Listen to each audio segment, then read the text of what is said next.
Boa tarde, pessoal. O programa Bom para Todos começando nesta quarta-feira, dia 5 de maio de 2021. Você acompanha essa edição comigo, eu sou a Naama Nunes.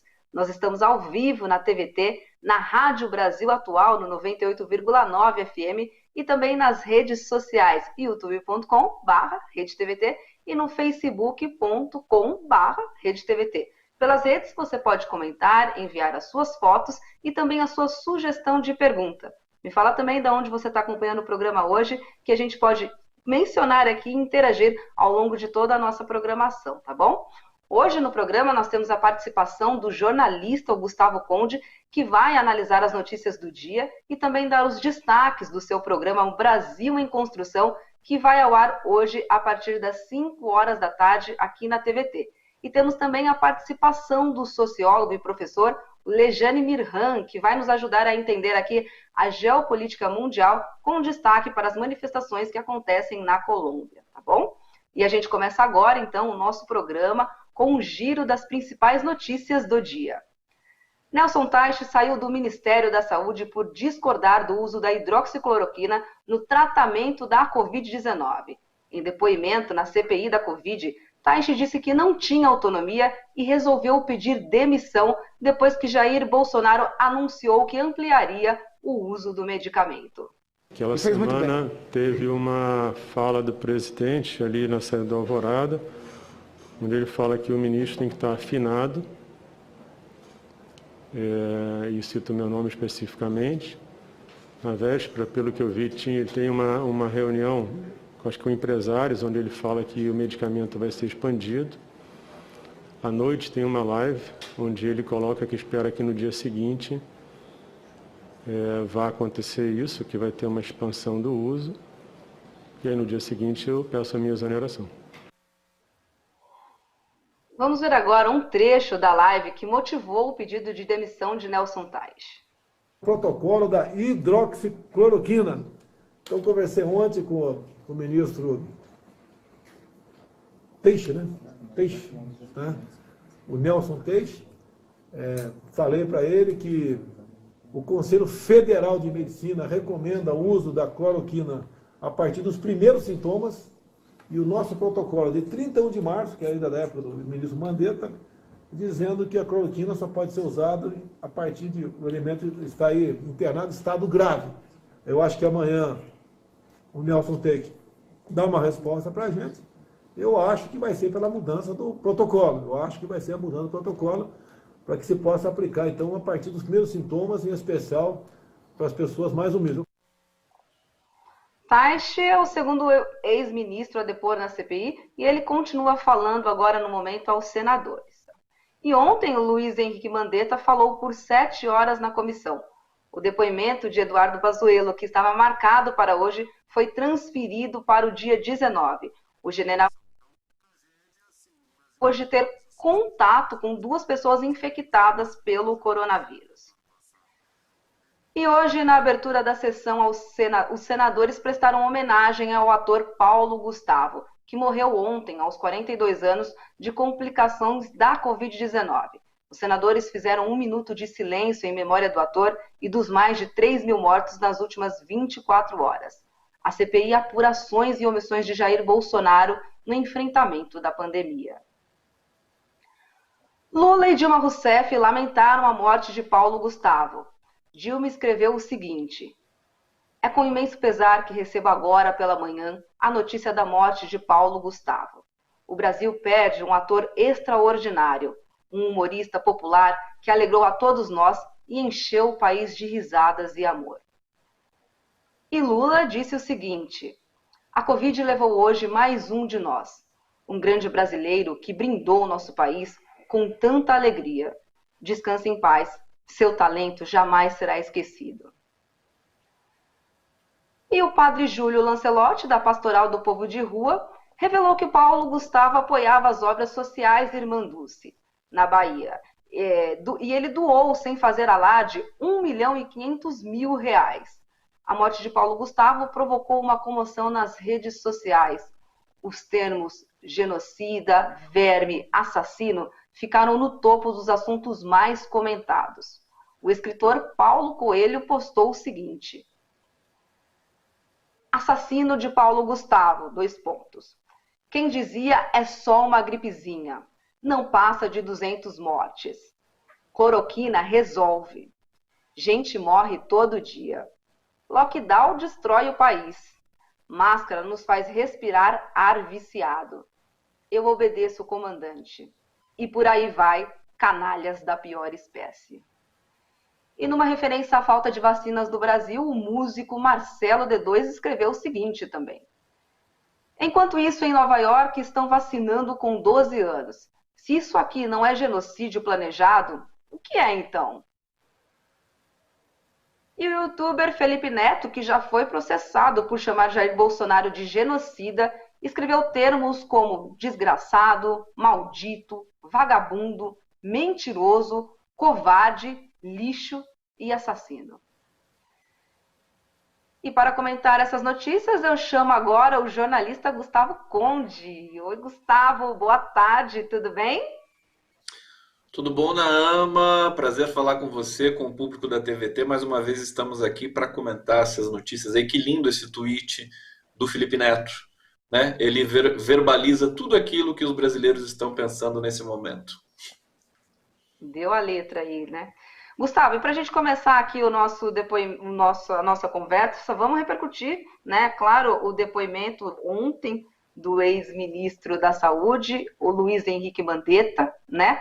Que fez ali declarações importantes, dizendo que havia no Palácio do Planalto um decreto sem timbre propondo ali a alteração na bula da cloroquina para o uso do tratamento da Covid-19.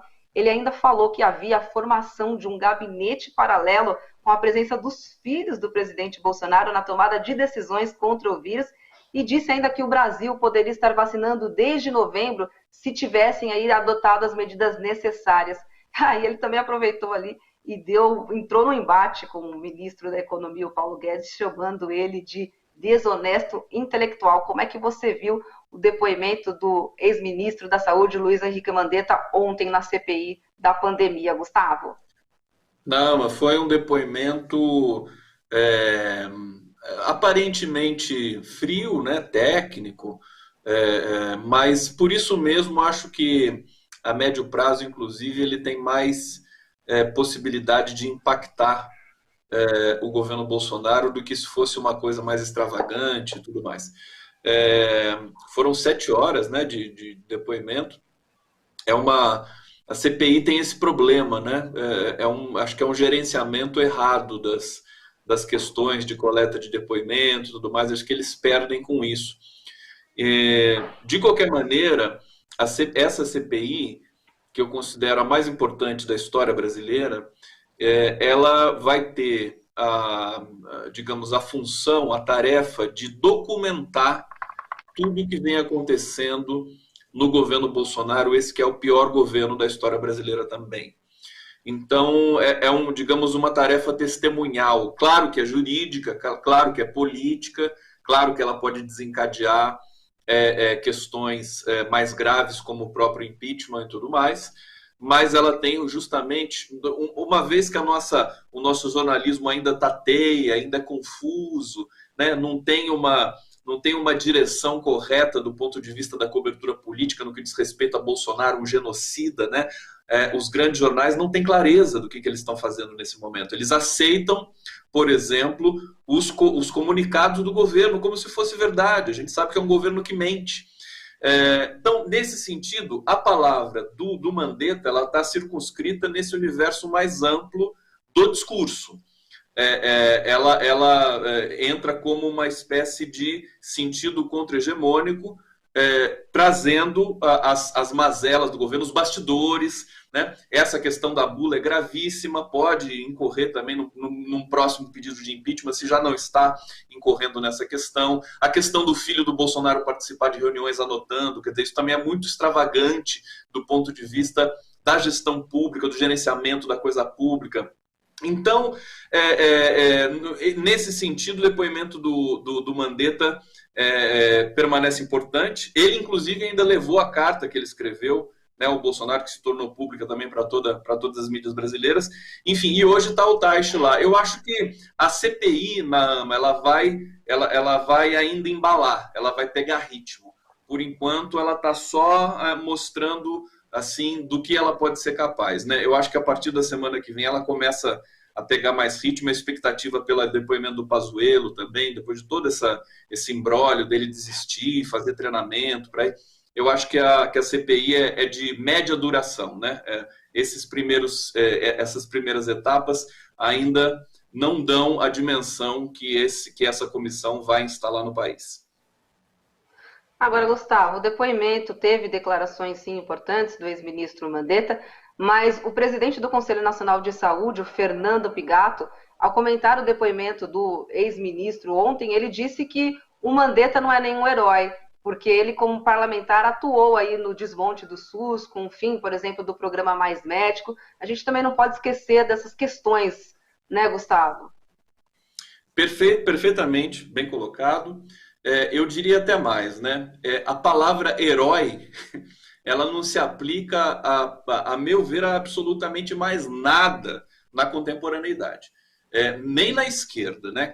Às vezes a esquerda quer produzir algum tipo de herói, tudo, mas tá errado. Herói, depois de Sérgio Moro, não dá mais. Né? Esqueçamos essa palavra, né? Eu acho que ela merece um banimento do nosso vocabulário político, essa palavra infame, que é herói. No sentido, quer dizer, o Mandetta é evidente, né? Nem ele, nem ninguém, nem Renan Calheiros, nem Omar Aziz, nem nenhum senador que está ali pode ser, essa palavra pode ser aplicada. Evidentemente, ele tem a culpabilidade que lhe cabe na condução das questões. Acho que ficou ali também escancarado isso, porque você tem senadores de todas as colorações político-partidárias, ideológicas, que fazem perguntas para... É por isso que uma CPI é interessante, ela tem esse aspecto democrático, ela tem vários defeitos, ela tem essa coisa do palanque, que realmente os senadores não resistem essa tara de ficar se autopromovendo numa CPI, mas tem algumas qualidades, que é justamente você ter todo o espectro ideológico fazendo as perguntas e gerando notícia e gerando, digamos assim, matéria, conteúdo, para que a gente possa, sobretudo a Rede Brasil Atual, a TVT, multiplicar isso, informar a população brasileira e constituir massa crítica de novo no país, que a massa crítica do brasileiro foi estilhaçada, né, por tanto ódio, por um trabalho muito precarizado do jornalismo tradicional brasileiro, que redundou nesse volume de ódio que, por sua vez, desembocou em Bolsonaro. Então, acho que não tem dúvida disso. Acho que isso é só politizar mais a questão. Mandetta não é herói, Taixe não é herói, ninguém é herói. A gente está simplesmente levantando as questões que importam para a coletividade do povo brasileiro. Vamos pensar na coletividade de novo, não nas individualidades. Maravilha. Agora, Gustavo, o presidente Bolsonaro, ele voltou a insinuar hoje que a China pode ter criado o coronavírus, questionou se a pandemia não faz parte de uma guerra, e ele voltou também a defender aí o tratamento precoce, né, da Covid-19 com medicamentos ineficazes contra a doença, e disse que fará um decreto para impedir que os governadores adotem aí medidas de restrição social. Como é que você vê o presidente dando essas declarações ainda, que vão contra, né, as autoridades sanitárias? É de muita irresponsabilidade, não é, Gustavo? Sabe por que ele faz isso, Ana? Ele só faz isso porque a gente deixa. Eu acho que tem que deixar isso claro, né? Basta de explicações de estratégia comunicacional do bolsonarismo. Me desculpa, mas eu realmente vou ter de provocar toda a oposição brasileira e toda a cobertura supostamente progressista da produção de informação desse país. A gente deixa, a gente acha exótico, a gente acha bizarro, dá notícia, bomba na internet.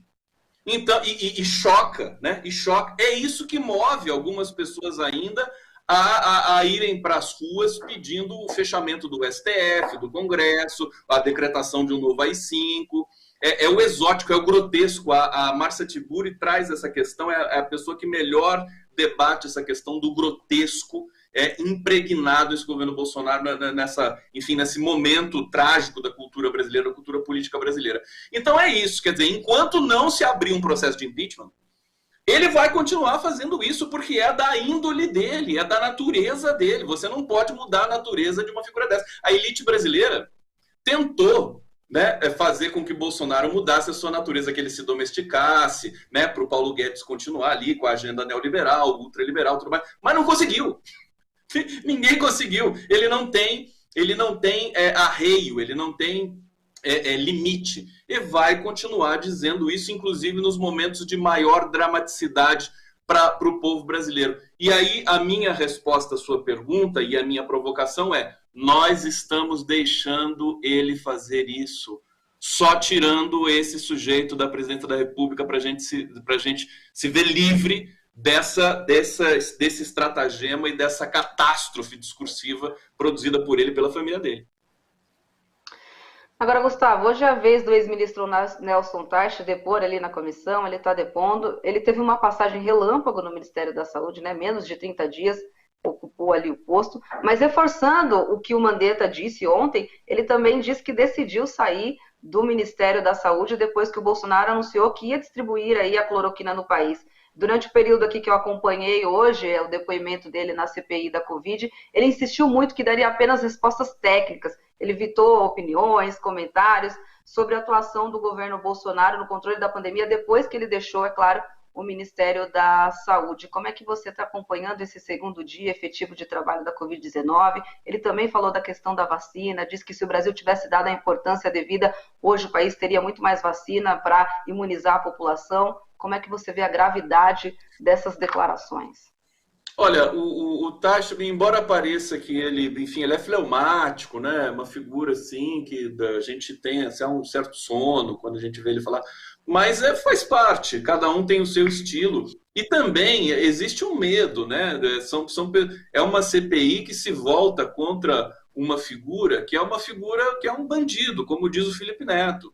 É uma figura perigosa, né? Uma figura que tem ligações com assassinatos que não foram muito bem lucubrados ainda pela justiça, pela polícia. Acho que daqui a pouco começa a ser desvendado alguns casos, né, de ligação das milícias e tudo mais, que é uma coisa evidente, né, que todo mundo, o jornalista Luiz Nassif já fez matérias assim, desenhando, colocando balãozinho, dizendo assim, olha só, a milícia está ligada com o Carluxo, que está ligada com o Flávio, que está ligada com o Bolsonaro, que tem uma história de 20 anos de policiamento. Então, no sentido, quer dizer, vamos decodificar aqui o depoimento do Teich de maneira global, geral. Ele está dando subsídios, né? É por isso que a relatoria do Renan Calheiros é tão assustadora para o Bolsonaro, porque o Renan Calheiros vai pegar essas falas do Teich, do Mandetta, do Pazuello, de quem mais for depor, e vai recontextualizar no relatório. E essa é a arte de produzir um relatório, quer dizer. Então, do ponto de vista daquelas explosões, digamos assim, parece que hoje na CPI eu não acompanhei, mas deu alguma briga ali entre senadores também, que é o que move um pouco aí a curiosidade do público, né, do internauta e de quem busca por informação. Não está acontecendo muito, parece uma coisa mais protocolar. Mas é justamente esse aspecto protocolar que embasa e que produz uma CPI poderosa a médio prazo. Ela não veio para explodir na primeira semana, ela veio para perdurar um mês ou mais, justamente para poder dar subsídios para outras consequências, quer dizer, pedidos de impeachment, pedidos de outras questões, né, por exemplo, chapa do governo, a questão da responsabilidade do genocídio, enfim, é um sem número de coisas que a CPI pode trazer, e nesse sentido eu acho que ela tá crescendo ainda, né? O depoimento do Teich, ele ainda vai tomar uma dimensão maior, sobretudo hoje à noite, né, na cobertura e nos desdobramentos na imprensa tradicional e na imprensa progressista. Agora, antes da gente avançar aqui, eu também quero te ouvir a respeito do Eduardo Pazuello, que não compareceu hoje na comissão, foi remarcado para o próximo dia 19, dizendo aí que teve contato com pessoas com Covid-19, mas ontem, logo no final dos trabalhos ali com o ex-ministro Mandetta, o relator, o Renan Calheiros, ele fez ali um trocadilho, dizendo que ele queria depor remotamente, porque estava aí querendo evitar a aglomeração. Qual que é a sua avaliação, Gustavo? Não, isso me lembra até o Renan Calheiros dizendo numa coletiva junto com o Randolfo Rodrigues no primeiro dia da CPI que o Flávio Bolsonaro foi na comissão e disse que uma CPI seria prejudicial porque iria produzir aglomeração e poderia espalhar o vírus e tudo mais, né? Esse é o funcionamento da linguagem bolsonarista que confunde tanta gente, continua confundindo. Eles dizem qualquer coisa. Ele não tem nenhum tipo de estrutura ideológica. É uma espécie de discurso parasitário. É um discurso viral no pior sentido. E letal nesse sentido. Por isso que ele esmaga o debate. Porque o cara fala qualquer coisa a qualquer momento. E aí você tem, justamente, toma de arrasto uma parcela da população que não gosta de política e que não consegue travar nenhum tipo de debate na política, porque a esquerda é boa de debate, a gente sabe disso. Não trava debate, e aí como é que você cancela o debate? Você diz qualquer coisa que vier na cabeça. Sem nenhum tipo de, digamos, estrutura moral ou de valor, não tem nada disso. Você vê, o Flávio Bolsonaro ele pode falar tranquilamente, não, vai causar aglomeração, mas ele defende que se aglomere pelo país todo e tudo mais, o tempo todo. A mesma coisa do Pazuello, fica engraçado, fica caricato. Eu acho, Naama, para finalizar, para não me estender muito nessa resposta, eu acho que esse dispositivo do bolsonarismo, dessa linguagem assim pistoleira, né, para usar um termo mais popular, essa linguagem, ela já saturou. Eu acho que não encaixa mais e cai na caricatura, que é o que está acontecendo com o Pazuello. O Pazuello está sendo zombado, inclusive, por próprios militares, né, que querem se distanciar da imagem de um general covarde, que não é capaz nem de ir num depoimento. Quer dizer, que general é esse? Imagina esse general no front de batalha. É o primeiro que vai correr, o primeiro que vai fugir. É isso que representa as Forças Armadas Brasileiras, o Exército Brasileiro? É a pergunta que não quer calar nesse sentido também. Fez treinamento, parece que ele é péssimo, né? Ele não consegue articular as ideias, iria jogar tudo para cima do STF, que são os relatos de bastidores que a gente tem com relação a esse treinamento de media training que o Pazuello estava fazendo. Aí teve de adiar. Agora, vai piorar para ele, porque esse adiamento para o dia 19 vai embutir em possíveis acariações, né? O clima vai estar mais pesado no Senado. Olha, eu não digo nada se o Pazuello não ficar doente, se internar e não poder fazer depoimento de jeito nenhum depois. Agora, Gustavo, o Brasil está em luto com a morte do humorista Paulo Gustavo, mais uma vítima aí da Covid-19. Diversos artistas, influencer digital, líder religioso e até os ex-presidentes Lula e Dilma lamentaram publicamente a morte do ator. E essa fatalidade ter acontecido, na sua avaliação, no mesmo dia que o depoimento do Luiz Henrique Mandetta traz um novo sentido para as 400 mil mortes pela Covid-19. Nas redes sociais ontem houve uma avalanche de postagens chamando o presidente Bolsonaro de genocida, assassino e por aí vai. Foi uma comoção nacional muito grande. Gustavo, como é que você viu isso? Olha, eu manifestei todo o meu sentimento, solidariedade à família do humorista Paulo Gustavo. É triste realmente, ele ficou muito tempo entubado, ficou com vários tratamentos que a maioria das pessoas brasileiras não tem acesso.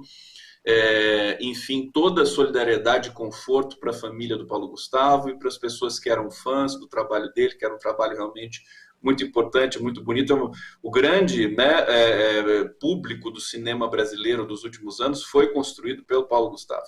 Deixa um buraco também na própria produção cinematográfica brasileira, nesse momento. De massa, né? De massa, produção de massa. Agora, eu queria dizer algumas coisas. Primeira coisa é que fizeram lá 1 minuto de silêncio na CPI pela morte do Paulo Gustavo. Se a gente fosse fazer 1 minuto de silêncio para cada brasileiro que morreu de Covid, a gente iria até o apocalipse. Quer dizer, eu acho que é legítimo que a gente chore a morte de uma pessoa que tem, enfim, que é conhecida e tudo mais, mas eu acho que isso, para mim, soa um pouco, um pouco difícil, vendo o sofrimento do povo brasileiro que morre, que não chega nem a ser internado nas UTIs. Então, eu queria fazer esse apelo também aqui nessa questão, né, dos 411 mil brasileiros que perderam as vidas e que devastaram suas famílias nesse percurso desse genocida aí que não faz o enfrentamento da Covid no Brasil. Bom, e eu acho que assim, o Paulo Gustavo, essa questão, ele estava numa situação bem frágil há muito tempo, tanto é que, dada a notícia, as matérias já estavam prontas, a gente sabe como é que funciona o jornalismo, né? Já estava tudo pronto porque as pessoas estavam se precavendo para esse momento. Então, eu entendo que, eu acho que é importante a gente chorar a morte das pessoas que são públicas, né? Mas é bom, eu estou num movimento agora, assim, de coletividade, né? Por isso que eu abomino a palavra herói. Por isso que eu abomino qualquer tipo de palavra mito. Nem o Lula não se encaixa nesse enquadramento também. A gente tem de pensar na sociedade brasileira. Eu acho que não dá para fazer concessões nesse sentido, ainda mais com uma crise gravíssima sanitária que foi dita pelo Mandetta lá. O Mandetta disse muitas coisas importantes, ele é inteligente. Ele diz, isso não é uma doença comum, isso é uma doença social. Né? Eu acho que é por isso que, após toda essa tragédia, essa catástrofe, que eu acho que está chegando no seu termo, a gente vai ter um novo ciclo de democracia e de governo. Haja visto que o Joe Biden está fazendo nos Estados Unidos. Ele fez um programa à la PT nos Estados Unidos, de financiamento de crianças em creche, de financiamento de estudantes nas universidades. Quer dizer, eu acho que o mundo está tomando uma nova ordem, espero que o Brasil tenha responsabilidade de constituir essa ordem no final desse governo genocida. E, Gustavo, para a gente finalizar aqui, vamos agora dar os destaques do seu programa Brasil em Construção, que vai ao ar hoje, né, a partir das 5 horas da tarde, aqui na TVT. Gustavo. Clara Ant, que é uma arquiteta, uma pessoa ligada a construção da democracia no Brasil, uma figura extraordinária, tem muita história, tanto que eu tive a ousadia dessa vez e pedi vênia para a Clara Ant para dar um nome um pouco mais até poético para essa live, que vai ser muito bacana, a história que nos significa e move. E também, nesse dia de hoje, a gente marca a minha parceria com a TVT, com um novo nome do programa, a destruição do Brasil para Brasil em construção, porque isso já estava previsto. Porque quando a gente entrou com o programa, o Brasil estava sendo destruído de maneira avassaladora. Não que ele não esteja sendo destruído também agora, mas agora nós temos a perspectiva de futuro, justamente pelas decisões do STF, então mudou todo o cenário e a gente tem agora o Brasil em construção, e sobre isso que nós vamos falar com a Clara Ant. Vai ser muito bacana, a gente vai falar um pouco da história da própria construção do Partido dos Trabalhadores, da qual ela participou, enfim, das perspectivas, da questão da linguagem, da informação com relação à pandemia, o que nós temos de fazer, as vitórias das periferias, do povo pobre, que consegue fazer com uma luta, um programa digamos, de enfrentamento à pandemia que o próprio Estado brasileiro não está sendo capaz de fazer nesse momento. Então, convido a todos, 17 horas, Clara Ant, no Brasil em Construção. Maravilha, Gustavo. Gustavo, muito obrigada pela sua participação e até a semana que vem. Obrigado, Naama, obrigado ao público que nos acompanhou e até semana que vem, se Deus quiser. Se Deus quiser. Nós conversamos aqui com o jornalista Gustavo Conde.